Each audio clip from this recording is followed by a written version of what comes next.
first half. As we have a look at our VB possession flow, you can see 24 uses, 18 completions. This is when the game was a contest, not a lot of footy and some errors. Then 6 sets of sixes in a row, a couple of tries in there. Paul said that was a period where maybe a little bit of touch footy played, but there's still another 2 tries, and then 5 sets of 6 in a row and another 2 tries there. So when they had the footy, they used it quite well. Now the opposition, I've never seen the least amount of football in a half of, look at that, 12 possessions. That's halfway, 20 minutes. They've had 4 uses of the football in 20 minutes. No wonder they're tired and conceding points. So they've just got to turn that completely around to be any chance of competing in this second half. If you wonder why Australia's leading 34-0, have a look at these babies.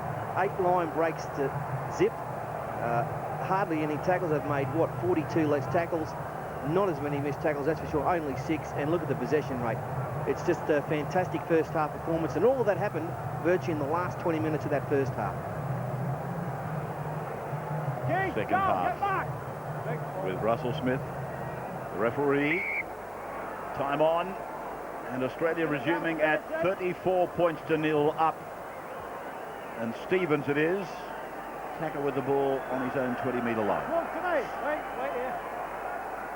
6 tries, 5 of them converted. Peter Sterling and Paul Horton in the commentary box tonight. Release, quickly. With Andrew Voss on the sideline. At this first Australia-Great Britain test in Sydney since 1992. In fact, the first Australian test between Australia and Great Britain was played just down the road here at the Sydney Showgrounds many, many years ago in front of a crowd of 42,000 people. We're short of that tonight. Stevens throws a dummy. Pulled down by Peacock, centre of the ground. Johns then to the right foot and punching it down into the northeastern corner. Pratt is back there, the debutant, and he gives the pass to, I think that's Wellens. It is. It's Wellens, the centre, who just got back into the field of play. Here's Johnson, and they might put him back in goal here. They will. Well, there's Tallis doing a bit of leg roping again. He did the same on Brett Hodgson in Origin, and I feared for a moment he was about to do the same. Yeah, great chase by the Australians. I think Johnson would be disappointed here. He got no support. Look at the rest of the Englishmen just watching him being forced back. Andy Farrell says, you're on your own, son. He's not going to get back and help him. And they could do with a good drop kicker, because every time they have the line drop out, Australia finishes up back on the 20-metre line. Mason it was that time. Stevens working with Hill. And Stevens will play the ball. We'll play it back to Danny Medeiros, having a frolic out there tonight. Then Johns, across it goes for Barrett. Menzies into the back line, is pulled down. 3 metres out from the line. They're looking for a quick play of the ball. Menzies plays it back for McKenna. McKenna to Barrett. Barrett away for Johns, and then Lockyer comes in, puts in a left foot kick in behind the 3/4. Picked up on the bounce by Johnson, but he's put down. Another line drop out. The tackler was Timmins. And all of the Australian backs realise that the kicking game of Andrew Johns or Darren Lockyer would present a try for them, so they are ready and aware for that kind of kick. This time it's Sean Timmins who makes the tackle. Johnson again, the man under pressure.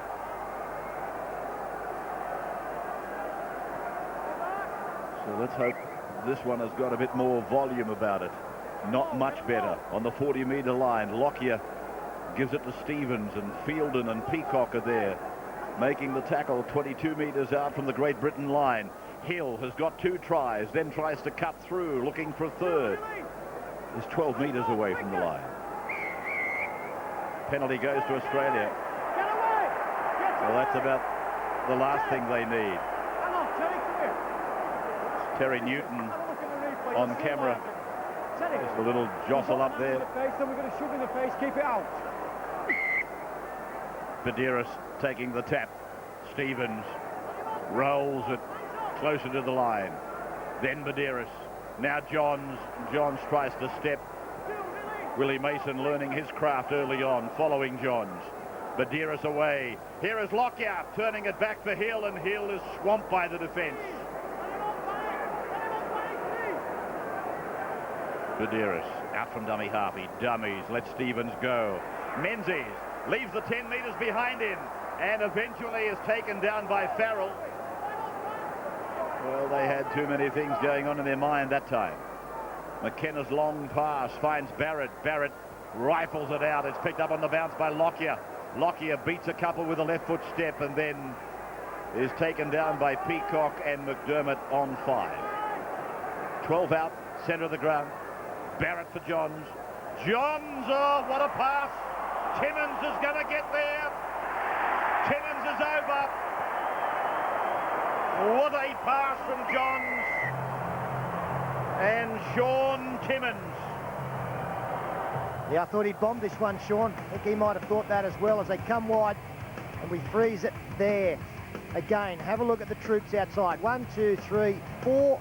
And unfortunately for Great Britain, just the 2 players there. And as play continues, the pass outside, the winger has dropped back, 2 on 1.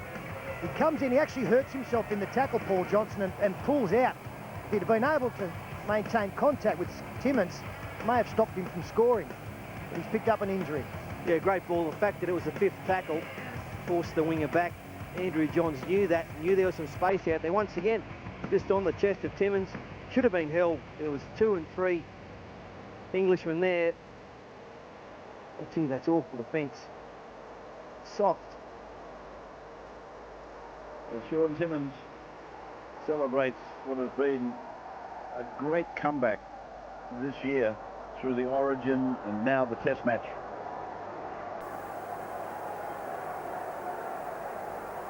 Johns 8 metres in, 20 metres out, and kicking towards the northern end of the ground. Looking for 6 from 7, and he's got it. So Andrew is back from the sheds. Another 6 points goes on the board. It is 40 points to 0, Australia over Great Britain, Andrew. Well, Ray, I can tell you it is as simple as more of the same, the instructions from Chris Anderson, and that's exactly how they have started the second half. On the British side of things, well, Kieran Cunningham not out there to start the second half. Coming into tonight, he'd only played 1.5 matches in something like 6 or 7 weeks. So he's sitting on the sideline for the start of the second half. I don't really think it bears repeating what David Wade had to say because there wasn't too much to it. Really his side just to hang in, but what the players were saying as they came down the tunnel, they were shouting out pride. Have a look at the badge on your jumper. So really that's what it is about in this second half, pride for the Great Britain players. Bossy, any news on Radlinski, who isn't out there now and Wellens remains at fullback? He's got a strain high up on the chest, under the arm was what happened to him in the first half, and that caused the reshuffle with Wellens back to fullback. So it's a problem for Chris Radlinski, who goes down as one of their top 4 players in the side. So nothing gets too easy here. Johnson is still struggling out on the right wing with that arm injury. Russell Smith just handing out his 6th penalty of the game. It is 5-1 Australia in the penalties as they prepare to take the tap near the halfway. Badiris. Stevens has been keen for work, probably fired up a little bit by the criticism of his selection, as I said, in the first half from certain sections. Played by Mason. Johns was a dummy half. Tallis is the runner. Gordon got a try just before half-time.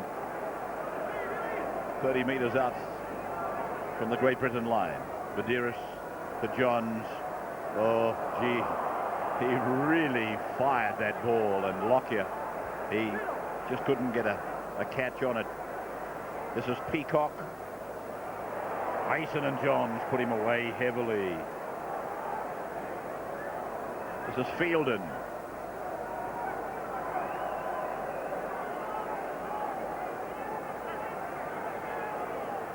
Six interchanges made by the visitors, 3 by Australia. Still no entry into the game for Brent Tate, the young Queenslander, the young Bronco,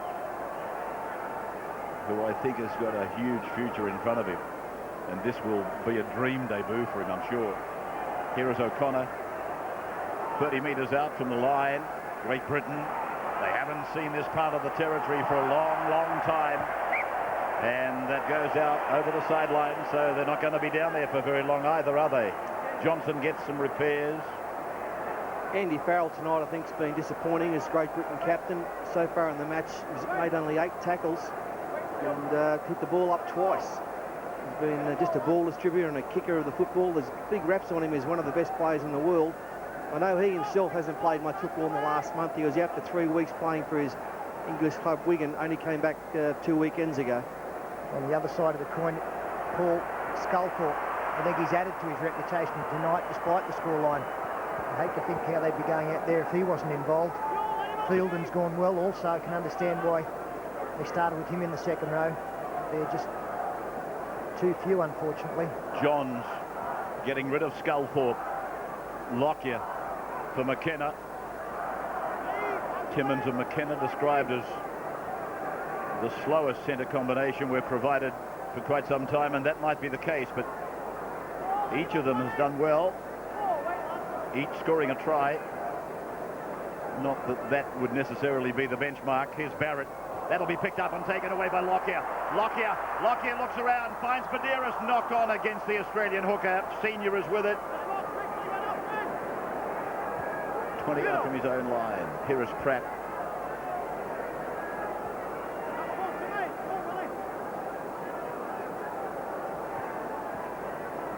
Terry O'Connor.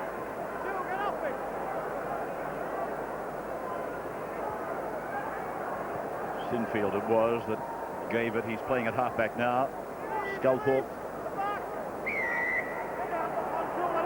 You might be asking about that Arrive Alive sponsorship. It's the Motor Accident Authority's campaign that's aimed at young male drivers in Australia.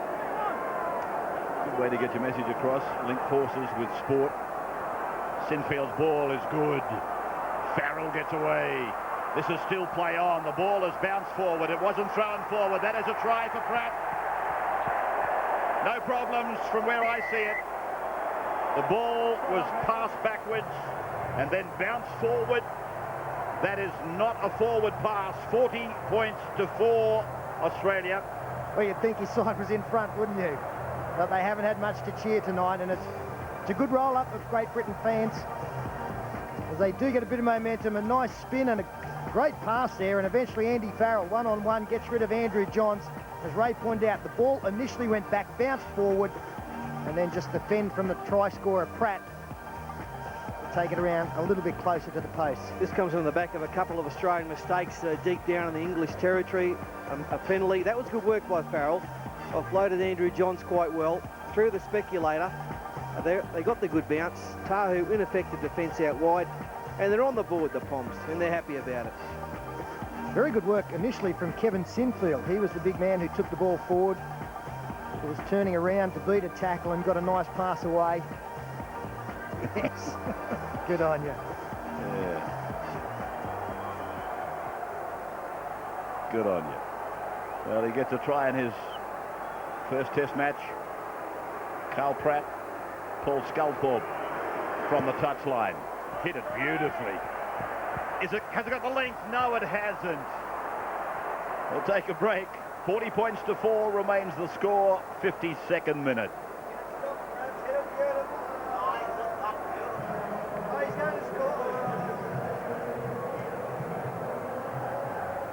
Australia to bring the ball back for the restart. Something they haven't had a lot of practice in tonight. Just dropped off their intensity.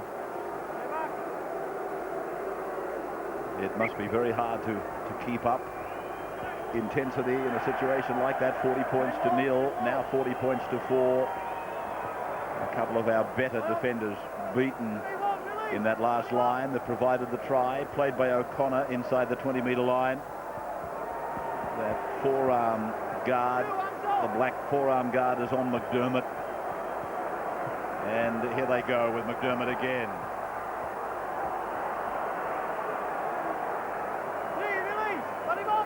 Big Barry. Over the halfway goes Sculthorpe. Good bust. Still going. They'll score again. Sinfield. Sinfield scores another Great Britain try. And again, it comes from great individual work from the number 6, Paul Sculthorpe. He is a class quality player. And he shows it here. He takes the ball forward, pretty much like Andrew Johns in the first half. He had to do it all himself. Looks to the outside, and that fooled Darren Lockyer. The dummy stepped back on the inside. The defence coming across, kept the arm free, and slid it under the outstretched arm of Brent Tate to get their second. Well, he's been their best player by a country mile tonight, Sculthorpe. Scott Hill, a miss there. Tallis chases, but the support came. There were still plenty of Australians there coming in cover. Brent Tate pointing. Takiri fell for the dummy. Lockyer overran it, and the inside ball. So the Australians is falling asleep and the Pommies are coming to life. Nevertheless, it was a tremendous personal effort by Paul Sculthorpe, and the fans rejoice again. He was involved in the first try, gets the second. A fairly comfortable conversion attempt here for the man who set it up.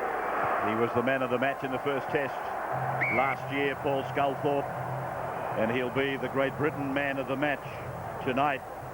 And speaking of man of the match, Ray, as we've pointed out on a couple of occasions, don't forget our man of the match competition. That's the number to ring. Send your SMS message who you vote for tonight. $2,000 could be coming your way, courtesy of Nutrigrain and Nines Wide World of Sport. As we said earlier, the winner announced this Sunday on the Footy Show. You've got to be in it to win it. $2 grand, make it a good night. 40 points to 10. And Great Britain with their number 14, Martin Gleeson, bringing it out to the 20-metre line. Quite good wraps on Gleeson. This is Fielden reaching the 30. As it's spun by Newton back to the blind side for Peacock. Still no sign of Cunningham. Here's Sinfield for O'Connor. Then McDermott. Menzies has got him, together with Barrett. Where it goes to Farrell. Farrell taking Sinfield with him. Tackled by Johns. Now Sinfield to the 30-metre line. He puts the kick in. Lockyer urgently across. That was taken by Fielden. And with the Great Britain side starting to get a little bit of momentum, I'm sure the Australian fans maybe haven't been to many big matches, especially test matches, enjoying the voice of the Great Britain crowd. I love to sing. Haven't had much to sing about tonight. They are making a bit of noise tonight, adding to the atmosphere. 64% of possession has been enjoyed by Australia. Talking of the Englishmen, let's check their injury situation with Andrew on the sideline. Here's Webke. Yeah, well, I spoke about them playing for pride in the second half. They're going to have to do it with a squad of 15 players. Radlinski confirmation now he won't be returning with that chest injury. And also Paul Johnson, they fear ruptured ligaments in his wrist, which is a pretty major injury. Obviously, he won't be returning either. Badeiros away to the right for Johns, and it goes in a touch. I didn't think it played at that. It is a scrum 30 metres away from the Great Britain line. They will have the loose head and feed. Paul Sculthorpe, as Peter pointed out rightly earlier on, Fielden took it right in the midriff. No problems there. That rule has changed, thank God. It was a stupid rule anyway. And the 14 is Martin Gleeson. He's on debut in this game. Joint played with Newcastle back in 1995. 7 games he played with them. O'Connor came down here, as I said, in 97 with the Wigan side in that World Club Challenge match. Sculthorpe taken down by Mason and Menzies. And here is Farrell. Some work for Tahu. Good work. Lovely skill. Lockyer slipping and Farrell making the tackle. McKenna. That won't worry McKenna, taking it out from dummy half. He is a former forward, as was Timmins. Yeah, that's a good run, picking up some tough meters there. And Ray, another Englishman who I think has impressed tonight is the referee, Russell Smith. I think he's done a good job. He's very experienced. Sometimes difficult to referee tests between countries because of different interpretations. I think both sides will be very comfortable with what he's achieved tonight. 38 years of age from Castleford. Here is Webke. If he gets the arm free, it'll be hard to stop. And then Hill, now to Keary, now Tate. Tate down the left flank, inside ball. And it's play on. Menzies, Badeiras. Badeiras scores an Australian try that had a lot of quality about it. There might have been a query on one pass. But Danny Badeiras puts it over the line. And you could just sense if Shane Webke could get the arm free, as we freeze it there, he's trying to burst through the tackle, and you can see the support surging up on the outside. And as play continues, eventually he's able to pop the pass. It's kept alive by Scott Hill. Great ball there from Takiri. Now Brent Tate, pretty much his first touch. That's the one that I'm assuming Ray thought might have been doubtful, but Russell Smith in great line there. And this will be a try because he didn't pull it up earlier. Badeiras won't get an easier one. Yeah, and take a bow. Shane Webke actually put on a side step there, a big right foot step to get through the defence, and a beautiful offload. He started it. Look at this. Shimmy. Got through McDermott's tackle. Just kept those legs powering. And then now he said, well, I'm still going. I can offload this. And that's a great ball. And Scott Hill, there's 3 or 4 great passes in a row here. That one from Takiri had to turn. That's a beautiful pass from Tate as well. Beaver probably could have scored himself. But there is backs up. So Johns, I like it. So does he. He's only missed with 1 out of 8. It is 46-10 as we take a break at the 61st minute. Not all our viewers, of course, taking the break as Andrew Johns reflects. I must say to you, I do think the pass from Tate was forward, but as Peter said, the ref was in a good position. 46-10 as we take you into the next segment. 20 metres away from their own line, the Australians, they let 2 tries in. Just had to hose themselves down a little bit and wake up again.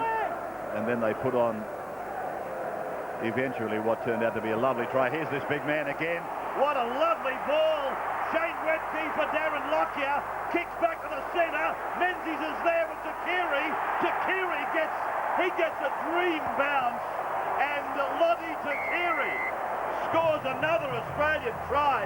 Webke's pass was a gem. Lockyer's work was just magical. And Takiri gets the try. And it is again Shane Webke doing what he does best.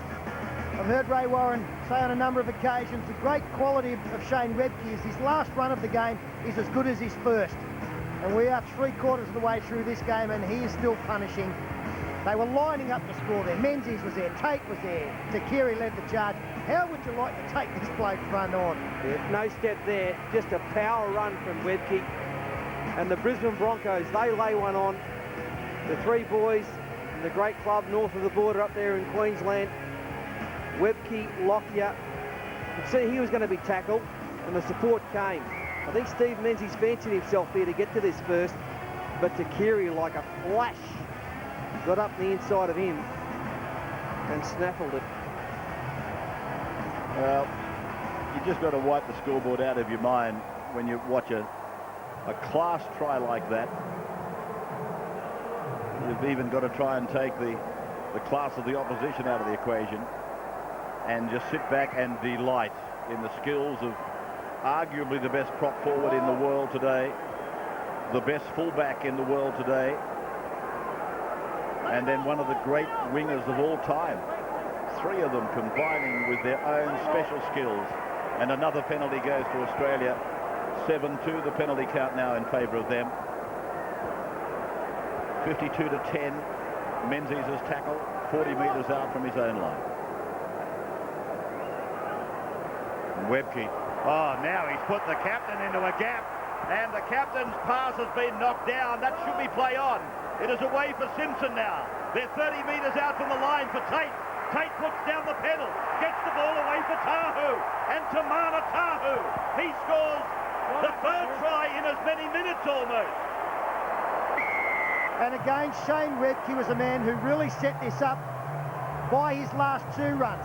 The defence actually just come up trying to belt him on this. Watch, as he comes forward, we freeze it there.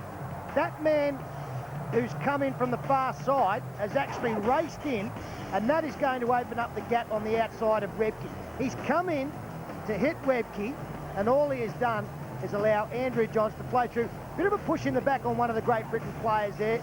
No problem, according to the referee. And then it was 3 on 2. Tate did very, very well here. Gets on the outside of Pratt, keeps the arm alive, and Tahu back on the inside. Simply beautiful. You might not have seen it, but one of the Great Britain players got a touch on the Andrew Johns pass, which made it look like it might have been a forward pass. It was just a minor touch, but at the same time it was play on because of that contact.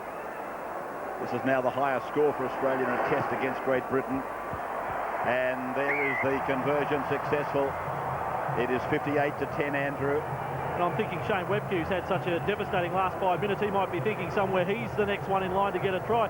I think I'm probably the only one at the ground who saw him score his only try in the green and gold jumper. He scored against Russia at the Boulevard in Hull at the 2000 World Cup. Doesn't count as a test try. One tonight would.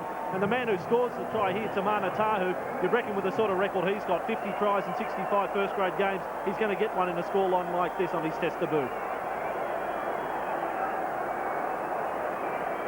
So just repeating that, this is the highest score for Australia in a test against Great Britain.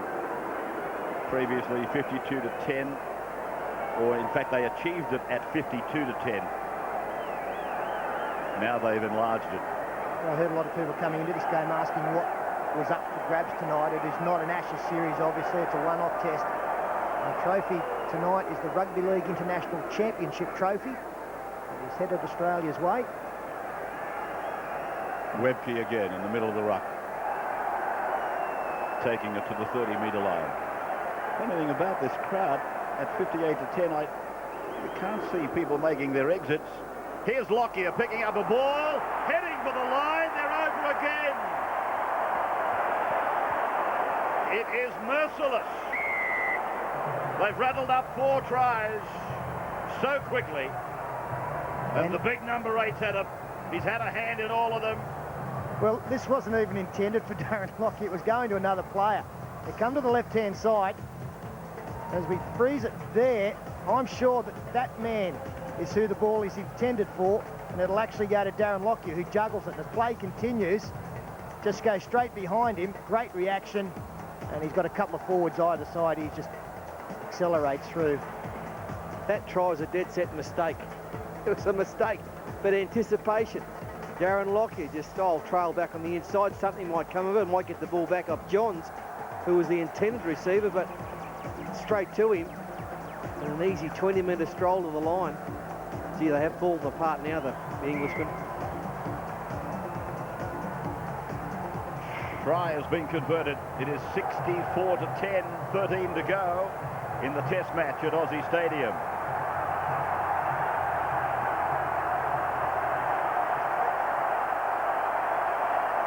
Yeah.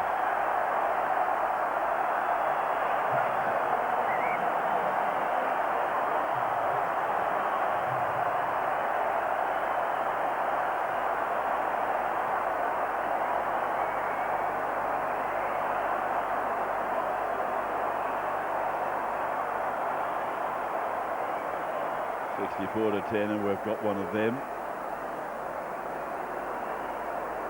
It's our policy not to highlight them or even low-light them. But that is just a different slant on things, I suppose. Showing the exit.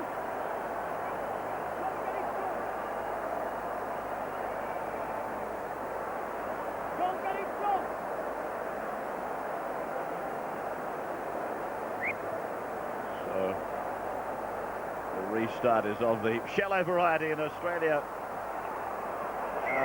I thought had the ball for a moment, but now Russell Smith is blowing up a scrum.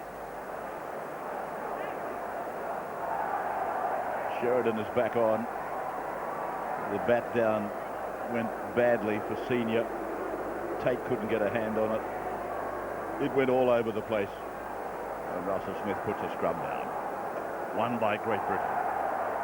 Senior. Sculthorpe. And catch and pass for Wellens, but it goes over the sideline off the hands of Marty Gleeson. I mentioned at the top of the telecast that the Australians were wearing black armbands. That was as a mark of respect for Brad Mackay's wife, who died yesterday after a 2-year battle with breast cancer. And on hearing the news, the Kangaroos, the Phillips Kangaroos, asked to be allowed to wear the armbands to support the Mackay family, particularly Brad and his 3 children. I didn't get a chance to mention that fully at the top of the show. Simpson. And of course everybody here at Channel 9 send our condolences to Brad and his family. Just a marvellous, great man, Brad Mackay. Had a few games with him and was a wonderful player, and it's a very, very sad loss, and our thoughts are with you. Yes, he played with St George with dignity, played with Illawarra, played with the Perth Western Reds. Andrew, an update on Cunningham in a moment. You have to be careful. Not you, me I'm talking about, because that man had the ball, Webke. And now Johns. Now it is Riles. Here's Menzies. And he gets it away. Simpson puts it down for Tate. Tate! Tackled 10 metres out. Might have been a little bit greedy there. It was the last. Turnover now. Andrew. Yeah, well, Kieran Cunningham is doing it real tough. I've been watching him for the last 5 or 10 minutes. He's been shouting at the trainer saying, let me get back on. The doctor won't give him the clearance to get back on. He's got a problem with his bicep. They fear it may be ruptured. It is a real tough night for Kieran Cunningham. On the other side of things, the Australians replaced Denny Badiris. Scott Hill went into hooker, and our viewers may have detected before that last scrum pack down, it was as if Scott Hill was asking Jason Riles, well, what do I do here? And they just said, throw your arm around me and we'll pack down on the scrum. Denny Badiris can be proud of his effort tonight. Even when we had a contest, he was quite outstanding. Sculthorpe, Sinfield, and he's tackled right on halfway. Kieran Cunningham, bad luck for him. He didn't play in the Test series last year. And there's Tahu going for an intercept. Looked spectacular, didn't come off. And of course, when you look at these kind of games, as we see Andy Farrell, well, misguided pass, you do look at the record books. Darren Lockyer, the Australian fullback, is now the leading Test fullback in tries. He has 12 next to his name. And Andrew Johns has equalled most goals in a Test match with 10. And you would think he would probably break it in this last 10 minutes. In fact, I'm sure that he will. Gleeson. Sculthorpe. And Sheridan getting the ball away late in the game for the 15. Newton. Peacock. Newton in 15. Sculthorpe. Farrell.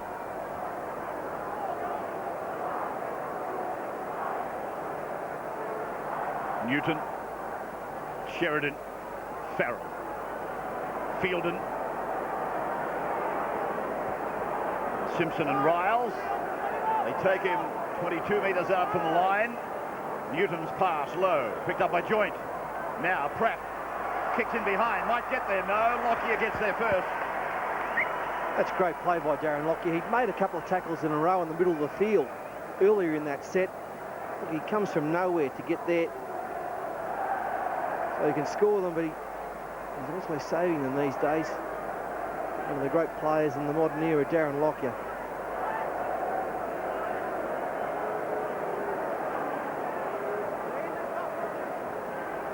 Eight minutes remaining in the Test match, and here's Sculthorpe providing the ball for Gleeson, who beats one.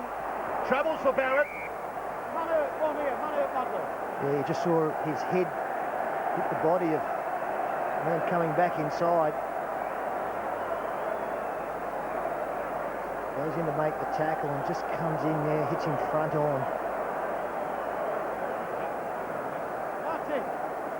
He's out cold there, isn't he? He might have accidentally connected with the elbow, and then his head hit the ground very hard as well. Of course, the Dragons got a big match against the Bulldogs on the weekend. So Trent Barrett could be missing. Comes in hard to make the tackle and does collect the left elbow of Marty Gleeson. And it was good work in the lead up by Paul Sculthorpe with a couple of defenders. I would imagine Trent Barrett would be brought straight off.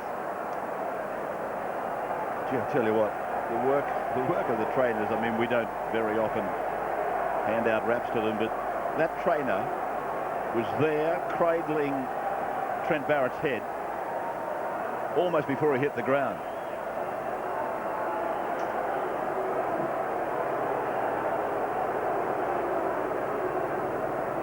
So a delay in the test matches, the appropriate treatment is handed out to Trent Barrett. The doctor is there, Andrew sideline. And most disappointing from another number of reasons for Trent Barrett. I think I'm right in saying I think he's only been a part of a winning side no more than on 3 occasions this season. One was State of Origin #1. A couple of times with the Dragons. He's missed a lot of their victories this year, and there haven't been too many for the St George Illawarra club. So tonight would have been a night that he was able to sit in the winning dressing room and really celebrate. But obviously that impact right there has put an end to any sort of celebrations he'll have tonight.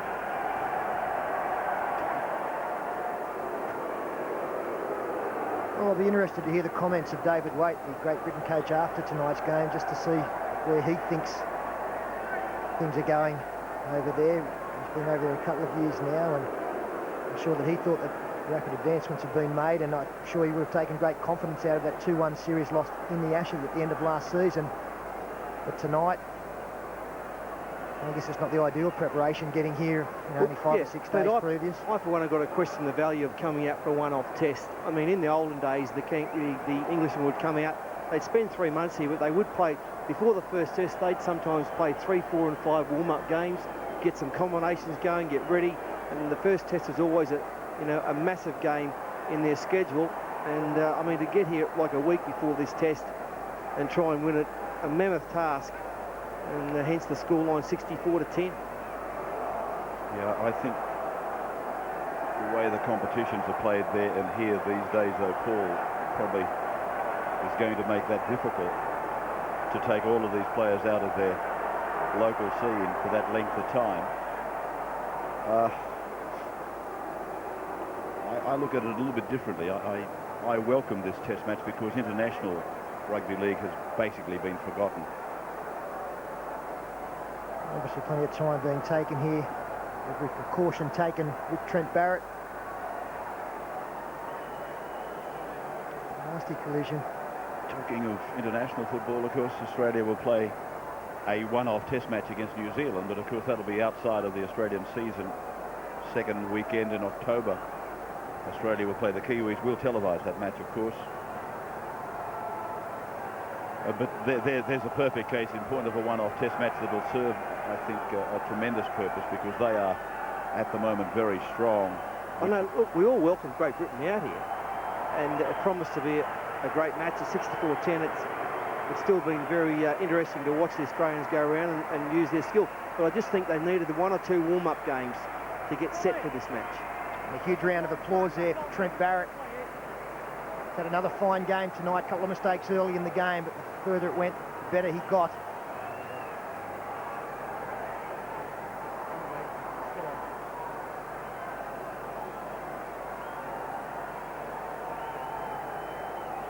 So 64-10, with Great Britain now playing the ball after the removal, the unfortunate removal of Trent Barrett. The visitors looking for their third try as it goes wide for McDermott. He's able to provide that opportunity for Newton. He comes back and finds Farrell. Farrell confronted by Scott Hill. Then he lays the ball under the chest of Sculthorpe. Newton. Farrell, oh gee, ran into a good tackle from Hill. Menzies completed it. Here's Newton again. Sculthorpe with a one-handed catch, and then Gleeson's kick seemed to come off the feet of an Australian who didn't play at the ball. It'll be their loose head and feed, Australia, for mine. It was a strange option there. Seemed like Australian players had more troops there. Russell Smith saying Gordon Tallis didn't play at the football.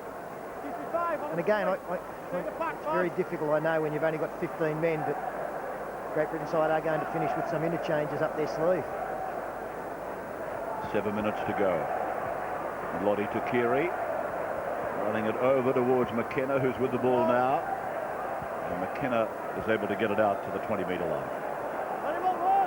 Sunday afternoon, for Australian viewers, you'll see the club game between Parramatta and Cronulla, the Eels and the Sharks. 4 o'clock on Sunday in Nine's Sunday football. Gee, that pass had to be very close to forward to Webke. Scott Hill is the dummy half. Badiris has been gone for some time with an arm injury. And the penalty goes to Australia, so the penalty count is embarrassing, really, for the Great Britain team, with their own referee, basically. Although they say every referee is neutral. Russell Smith has handed out now 7 penalties to 2 in favour of Australia. Here is Scott Hill, scorer of 2 tries, and grappled down on the 20-metre line, Great Britain's end of the ground. Johns, a long ball. Lockyer drifting across. Then it's picked up out there by Tate. Tate comes back, finds Menzies back in the middle of the park. And Newton it is that wraps him up. In fact, it's Sculthorpe. Simpson. Johns. Oh, it's gone forward, has it? Yes, it's gone forward, the pass from Johns. Gordon was on his way. It probably looked forward from where Russell Smith saw it, but it wasn't so bad. It wasn't so bad. As Great Britain work the scrum, the clock says 5 to go.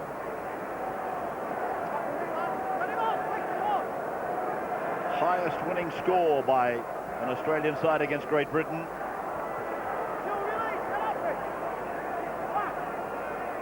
That was Joint, and now it's Fielden. Penalty against Australia. Holding the player down. 4.5 minutes to go. Some gaps in the crowd now. I was making the point earlier that there hadn't been much movement, even though there was a 50-point break between the two teams. It's probably got that atmosphere of an event. The feeling of an event happening here in Sydney tonight. It's been a disappointing one for those that came, but they seemingly have enjoyed it. Wellens, 20 metres out from the Australian line.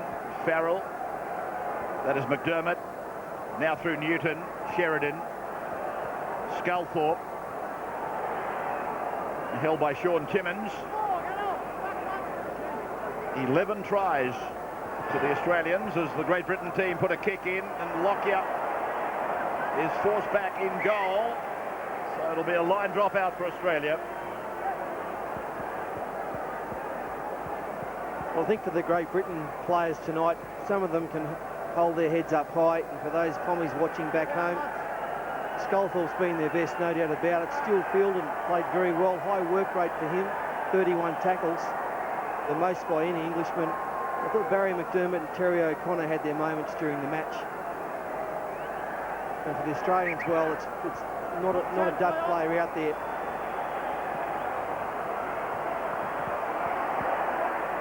So it's play on. And this was McDermott. 20-metre line, Australia's in. Newton away for Sheridan. Now for Farrell. And Farrell just inside the 10-metre line. Is there one more left in them? Fielden. That was close. Newton, chance.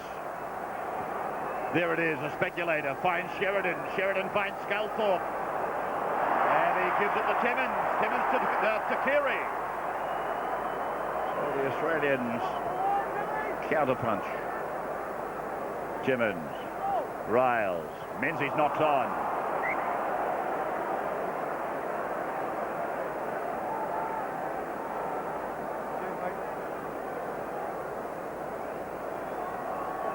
£54 points between the sides. Chris Anderson has left the box. Australian coach. Sounds like his Elvis. Beg your pardon?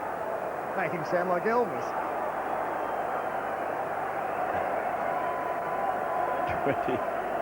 20 away from the line. Still they strive for more points, even though it's a hopeless situation. Sheridan, Farrell, Sculthorpe, and 12 away from the Australian line. Peacock. Minute to go. Newton, Farrell, Sculthorpe. Taken down by Timmins. And a chance for Gleeson. Desperation has saved the day once again. Andrew Johns and Gordon Tallis. I'm sure that they've denied Martin Gleeson sneaking across in the corner.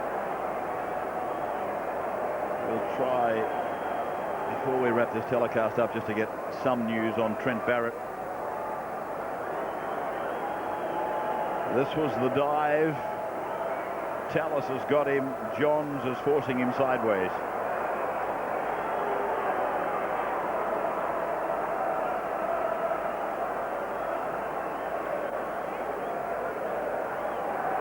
He's short of the line, and then he's lost control of it. And I don't think it touches the corner post before it actually goes into touch, does it? He'll play either one of the two, I suppose, into touch or knock on. And it was on the last, so it'll be turnover. Clock stopped. Gleeson there on camera, hopeful of a try on debut. It might just ease the embarrassment a little bit. No try, and Australia plays the ball. This will be the last set of 6, barring accident. Played by Jason Riles. Shane Webke has had a momentous second half. Hill, Menzies, Lockyer, long pass finding Tate. Taken by Senior. This is Simpson. Newcastle will play the Raiders this weekend. Johns, Tallis, and the Broncos will play the Panthers. The ball taken, and the full-time siren is there. The game is over. Australia have registered a thumping win.